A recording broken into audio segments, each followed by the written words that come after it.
नमस्कार दोस्तों, कैसे हैं आप लोग। बहुत दिनों बाद हम आपसे आज मुलाकात कर रहे हैं हिंदी विषय को लेकर। पिछले 1-2 महीने से काफ़ी ज़्यादा समस्याओं से घिर गया था। बहुत बच्चे जानते भी होंगे लेकिन इनको नहीं भी पता है। बहुत लोगों ने शिकायत की, सर आप वीडियो नहीं बना रहे हैं। लेकिन मेरे भाई, जब हम सिस्टम पे आएंगे तभी बना पाएंगे। ब्रेन में ब्लड क्लॉटिंग हो गया था, इसलिए मेरा ब्रेन का ऑपरेशन हुआ था 30 तारीख को। उसी कारण बेड रेस्ट पे था। आज सोचा कि ओपनिंग कर देते नए साल में, और उसी आधार पर मिलेंगे। धीरे धीरे जैसे इम्प्रूवमेंट होता जाएगा, बेहतर है, तभी मैं आपके सामने हूँ। तो इस आधार पर संधि समास, रचना अलंकार, ये टॉपिक हिंदी में भी बाकी थे। टेट सुपर टेट के एग्जाम आने वाले हैं, तो जो बच्चे हिंदी साहित्य और हिंदी भाषा को लेकर के जागरूक हैं तो वो मेरा भी अनुभव शेयर करें। इसी आधार पर संधि में वैसे देखा जाए तो बहुत ज़्यादा बताने को नहीं होता। जिनका संस्कृत सब्जेक्ट है या जो हिंदी विषय भाषा के हैं, संधि का मतलब होता है जोड़ना या मिलाना। तो वस्तुओं को जब हम आपस में कनेक्ट करते हैं तो उनको बोलते हैं संधि, यानी जोड़। हिंदी में स्वर संधि, व्यंजन संधि और विसर्ग संधि 3 प्रकार की संधियां हैं। बस ध्यान ये रखना है कि स्वर संधि में 2 स्वरों को मिलाते हैं, व्यंजन संधि में 2 व्यंजन को मिलाते हैं। वही चीज विसर्ग संधि के साथ है। खास बात यह कि स्वर संधि में जब 2 वर्ण मिलते हैं तो वो एक नया वर्ण बनाते हैं। हमारे मूल स्वर 4 हैं, आ, ई, उ और री। यही चारों जब सजाती और विजाती मिलते हैं तो और संधियां बनती है। जैसे 2 आ मिलते हैं तो बड़ा आ बनता है, आ ई मिलती है तो ए बनता है, आ उ मिलता है तो ओ बनता है। इस तरीके से आ ए मिले तो आय बनेगा, आ ओ मिलेगा तो औ बनेगा। ये सब जितनी भी संधियां हैं, इन्हीं में कुछ दीर्घ संधि के नाम से जानी जाती हैं, कुछ गुण के नाम से, कुछ वृद्धि के नाम से। तो जब वर्णमाला आप पढ़ेंगे सही तरीके से तो ये आपको और अच्छा समझ में आएगा। और इसी उम्मीद के साथ आपकी समस्या ना हो, इसके लिए हमने कुछ एग्जाम्पल भी साथ साथ दे दिए हैं और उसी तरीके से इसको समझाने की भी मैंने पूरी कोशिश की है। आइए शुरू करते हैं। सबसे पहले संधि।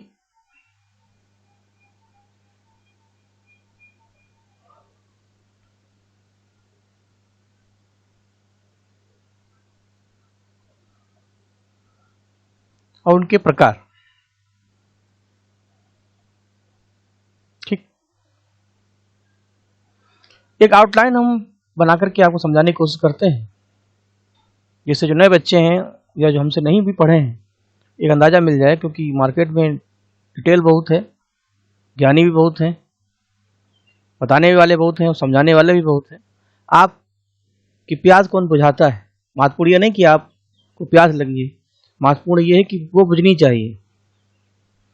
तो जिससे जो चीज़ें समझ में आ जाएं उससे बोलें, चाहे मेरे से चाहे किसी से भी। बस आपका सिलेक्शन होना चाहिए, आपका टारगेट पूरा होना चाहिए। सभी वर्ष लोगों को नववर्ष की हार्दिक शुभकामनाएं भी मेरी तरफ से। उम्मीद करते हैं आप सबके सपने पूरे हों, जो भी सोचा है वो सब अच्छा और अच्छी तरीके से हो। इसी उम्मीद के साथ संधि के 3 प्रकार हैं, स्वर, व्यंजन और विसर्ग संधि। व्यंजन और विसर्ग का अपने में कोई प्रकार नहीं होता, बस इनके कुछ रूल्स होते हैं, कुछ नियम होते हैं जो हम अगले लेक्चर में लेके आएंगे। स्वर संधि की खास बात यह है कि इनके अपने भी कई प्रकार होते हैं। जितने भी हमारे स्वर हैं उनको बनाने में हमने इनका प्रयोग किया। तो इस तरीके से देखा जाए स्वर संधि के 5 प्रकार हो सकते हैं। सबसे पहले दीर्घ संधि,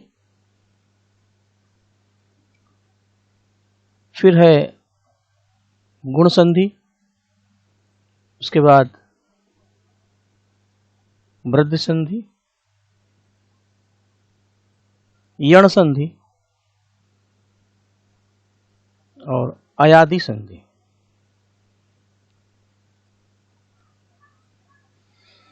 ध्यान ये रखना है कि इनका क्रम भी एग्जाम में पूछा जा सकता है। जो सुपर टेट की आप तैयारी कर रहे हैं उसे पूछा जाता है संधि विन्यास के अनुसार हिंदी व्याकरण में या संस्कृत के व्याकरण में पाई जाने वाली संधियों का सही क्रम होगा।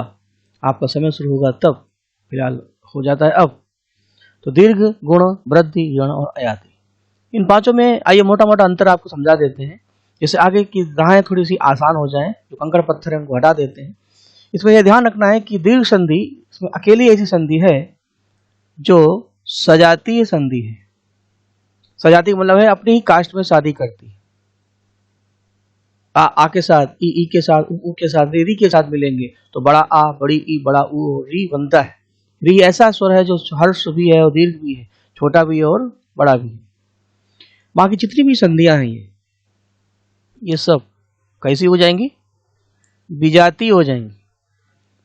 इसमें इंटरकास्ट मैरिज होगी। आ एक जैसे समान स्वर नहीं होंगे। आ होगा तो ई के साथ, आ या ऊ के साथ, या ए ई के साथ, कोई भी हो सकता है। तो इसमें से कौन सी सजाती संधि है, कौन सी विजाती संधि? पहला तो अंतर आपका ये होगा। दूसरा अंतर जो समझाना है वो ये है,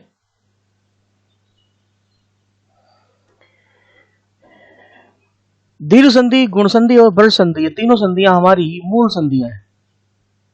मूल संधि का मतलब होता है इन्हीं से हमारे 11 स्वर बनते हैं। इसलिए इन तीन संधियों को हम ऐसे बंद कर दें तो ये बन जाएंगी हमारी मौलिक संधि या मूल संधियां।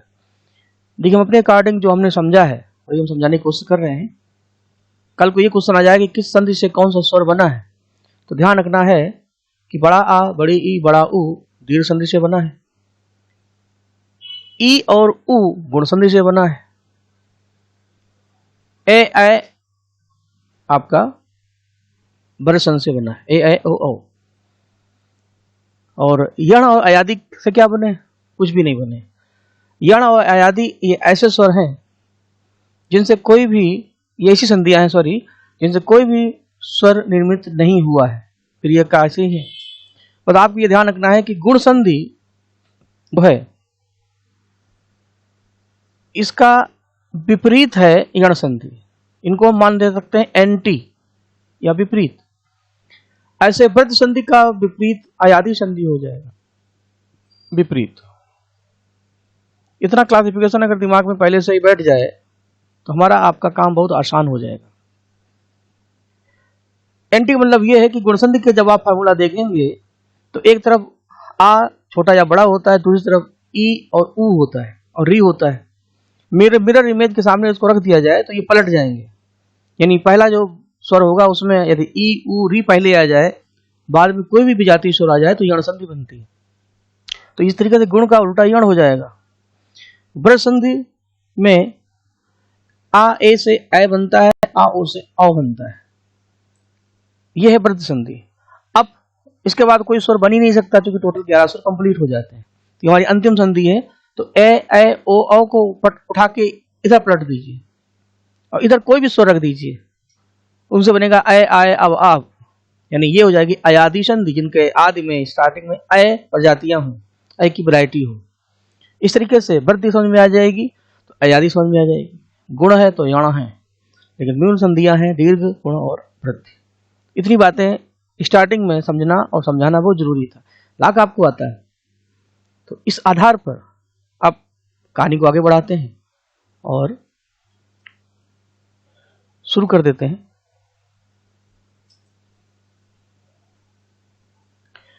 स्वसंधि के 5 प्रकार हैं। 5।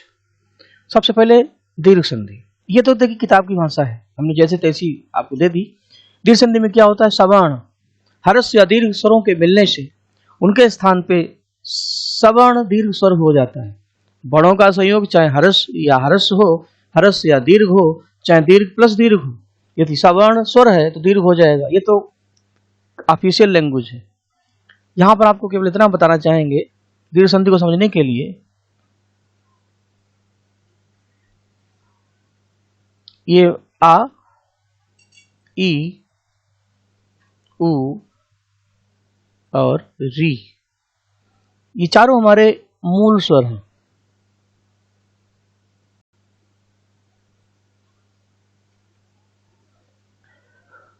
इन्हीं को हर्ष स्वर बोलते हैं, इन्हीं को लघु स्वर बोलते हैं। ठीक, ये हमारे जैसे जैसे प्राथमिक रंग होते हैं वैसे ही प्राथमिक स्वर है।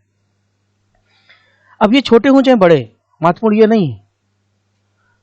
बस ध्यान ये रखना है कि ये अपनी ही कास्ट में शादी करेंगे, अपनी कास्ट में बैठेंगे उठेंगे खाएंगे पिएंगे ऐश करेंगे और क्या। तो ये आपके हैं। अब ये चाहे दोनों हर्ष हों या दीर्घ हों या दोनों हो, यानी दो हर्ष होंगे तो कैसे होंगे, आ, दोनों दीर्घ हैं तो बड़ा आ या छोटा आ बड़ा आगे पीछे, इससे कोई फर्क नहीं पड़ता। ये शब्दों के ऊपर डिपेंड करता है। जैसे राम में माँ अकारांत है तो रमा में आकारांत है, सुनील में अकारांत है और सुनीता में आकारांत है। तो ये शब्द भंडार हमारा जैसा है, शब्दों के जैसे प्रारूप होते हैं उसी आधार पर रखा गया है। बस ये शर्त है कि सजाती होना चाहिए सवर्ण। तो ये सब मिलकर के बनेंगे बड़ा आ, बड़ी ई, बड़ा ऊ और री। री स्वर ऐसा है जो हर्ष दीर्घ का फॉर्मेट एक जैसा होता है, इसलिए हिंदी वर्णमाला में री हर्ष भी होता है और दीर्घ भी होता है, दोनों का फॉर्मेट प्रारूप एक जैसा होता है। पहले ये ऐसे होता था लेकिन बाद में आज मानक वर्णमाला में इसको हटा दिया गया। अब स्वर ऐसे होते हैं जिनकी मात्राएं भी होती हैं, उनके वर्ण भी होते हैं। जब संधि करते हैं तो हमें कुछ इंडिकेटर मिलते हैं। जैसे आप एक डॉक्टर हो, आपके पास कोई मरीज आए, कोई क्या कई मरीज हैं, मरीज के चेहरे पर तो लिखा नहीं होता मुझे चिकनगुनिया, डेंगू या क्या कह सकते हैं कोरोना है। वो तो जब चेक होगा, आपका ब्लड रिपोर्ट आएगी तब पता चलेगा, या डॉक्टर के पास इतना अनुभव हो ऐसे बता दे। तो वो कुछ लक्षण देखता है, आपके जोड़ों में दर्द है, नाक बह रही है तो बता देता भैया आपको फ्लू है, खांसी आ रही है तो ये लक्षण दूसरे हो सकते हैं। तो ऐसे ही शब्द रूपी पेशेंट जब डॉक्टर रूपी भाषा वैज्ञानिक के पास जाता है तो शब्दों के बीच में जो कुछ इंडिकेटर होते हैं, जो मात्राएं होती हैं, उससे वो जान जाता है कि कौन सा स्वर कैसा होगा। इसका साफ साफ मतलब है जहां दीर्घ स्वर होगा स्वर संधि में, शब्द के मध्य में बड़ा आ की मात्रा, बड़ी की मात्रा, बड़े ऊ की मात्रा और री ओरिजिनल फॉर्म में होगा। ये इनके इंडिकेटर हैं। जैसे उदाहरण देते हैं ऐसे, जैसे देखिए पुष्पावली,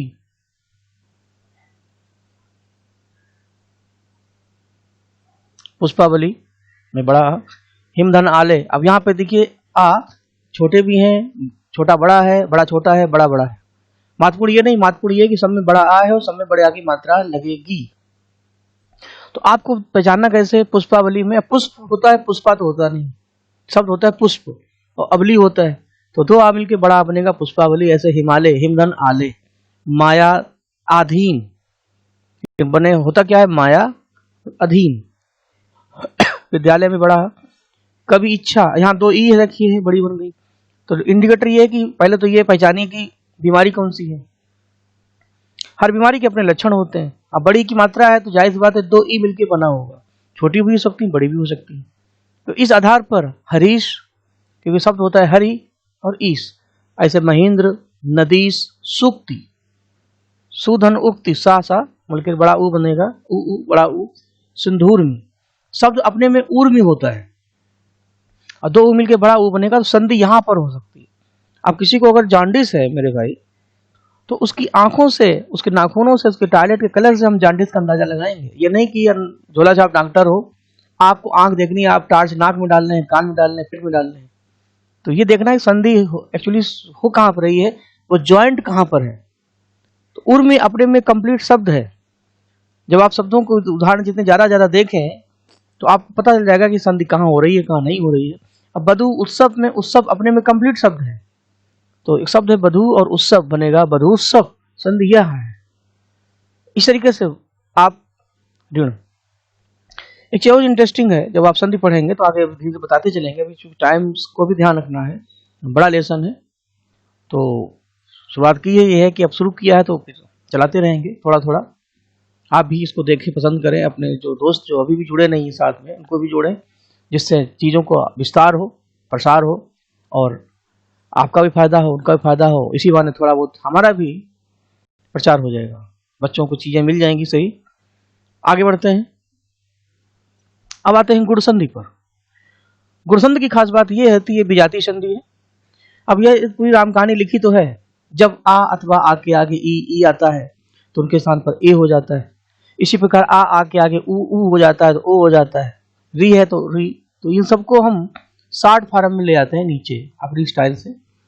इसमें ध्यान रखना है कि ये जो चार हमारे मूल स्वर हैं, ठीक, ये 4 हमारे मूल स्वर हैं। आ इनका लीडर है, नेता है।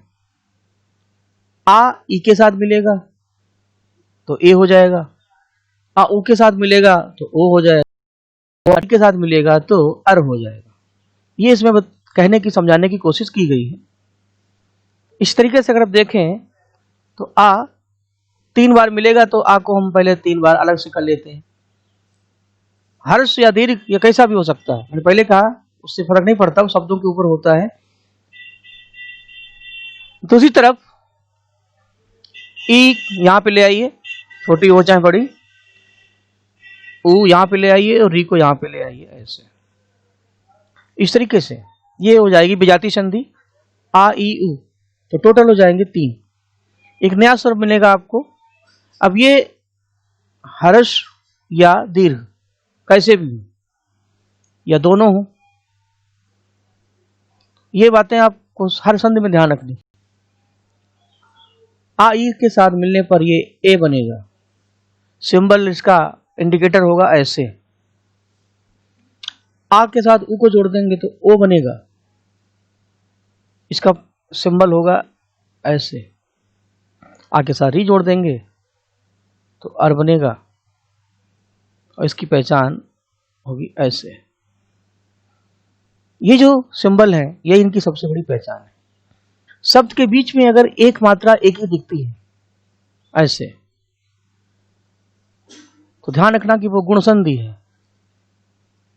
जैसे रमेश, जैसे सुरेश, जैसे जितेंद्र, जैसे महेंद्र।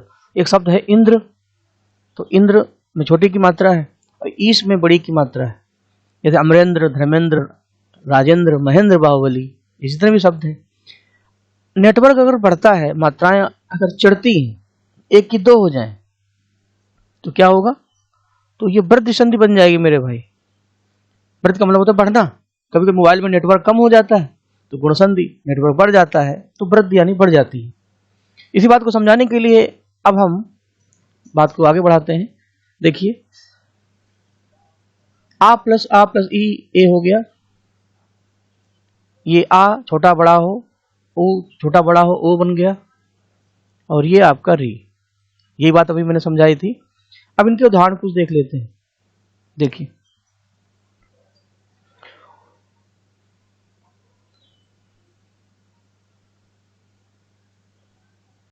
आ प्लस ई बराबर ए, उपधन इंद्र बराबर उपेंद्र। अब देखिए सब में ध्यान से, उपेंद्र में इंद्र है, इंद्र ऐसे ही लिखा जाता है, ई से ऐसे लिखा जाता है। तो यहाँ बड़ी की मात्रा होगी या छोटी की मात्रा होगी, लेकिन दोनों बनेंगे तो लेकिन आएगा ए। उपेंद्र, गणेश, सुरेश, महेश, महेंद्र, रमेश, चंद्र और उदय, ओ की मात्रा लगी है तो चंद्रोदय। शब्द के बीच में एक इंडिकेटर होगा। यहाँ उर में अपने में कंप्लीट शब्द ध्यान रखिएगा। संधि हो रही है समुद्र और उर में, समुद्रोर में, महोत्सव, गंगोर में, देवर्षि। री की खास बात यह है, एक चीज और आपको बताएं काम वाली, री अगर ऐसे आ जाए तो ये दीर्घ संधि का सिंबल होगा। जैसे पितृण, री अगर ऊपर छत पर कूद के टंग जाए तो गुण संधि होना चाहिए, और री साइड में खिसक जाए तो गुण का उल्टा यण होता है, तो यण संधि। एक एग्जाम्पल भी दिखते हैं, जैसे 2 री मिलते हैं तो पितृण बनता है, मातृण बनता है। री ऊपर आ जाए तो राजर्षि, महारषि, सप्तऋषि, देवर्षि, ब्रह्म ऋषि, राज और जितने भी ऋषि हो सकते हैं, नारद ऋषि। और यण संधि गुण का विपरीत होता है तो पितृ की आज्ञा, पित्राज्ञा। इस तरीके के 3 फॉर्मेट हमें मिलते हैं। तो यहां पे देखिए महर्षि है, अब यही इधर आ जाएगा तो ये यण संधि बन जाएगा, यही ऊ इधर आ जाएगा तो यण संधि बन जाएगा। तो गुण संधि में और यण संधि में लगभग इतना अंतर है। तो मैंने आपको पढ़ा दिया है।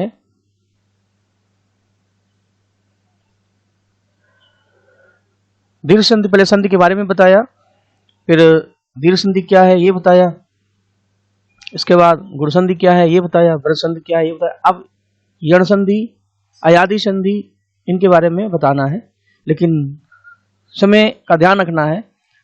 तो पहला दिन था, बहुत दिनों बाद आए थे, तो ये हुआ एक नए साल में एक नई मुलाकात आपसे कर ली जाए। Thank you for watching video, और कोशिश करिए कि आप अपना प्यार भी देते रहें, लाइक के रूप में, सब्सक्राइब के रूप में, शेयर के रूप में। कम से कम जहाँ भी हैं इतना तो कर ही सकते हैं, और इसके बदले ना तो हम आपसे कुछ चार्ज ले रहे हैं, लेकिन कम से कम आप मंदिर में जाते हैं तो कुछ चढ़ाते हैं, तो समझ लीजिए ये आपका प्रसाद है, या जो भी समझिए आपका जो भी विश है इसी बहाने हो, जिससे चीज़ें और अच्छी हों। इसी उम्मीद के साथ अपना ध्यान रखें, अपनों का ध्यान रखें। नववर्ष की पुनः हार्दिक शुभकामनाएं। फिर जल्दी मिलेंगे, और इस टॉपिक को कल हम पूरा कर देंगे। उसके बाद विसर्ग संधि, व्यंजन संधि, और फिर तुरंत उसके बाद मैं समास पे आ जाऊंगा। ठीक, और इसी उम्मीद के साथ मिलते हैं। नमस्कार।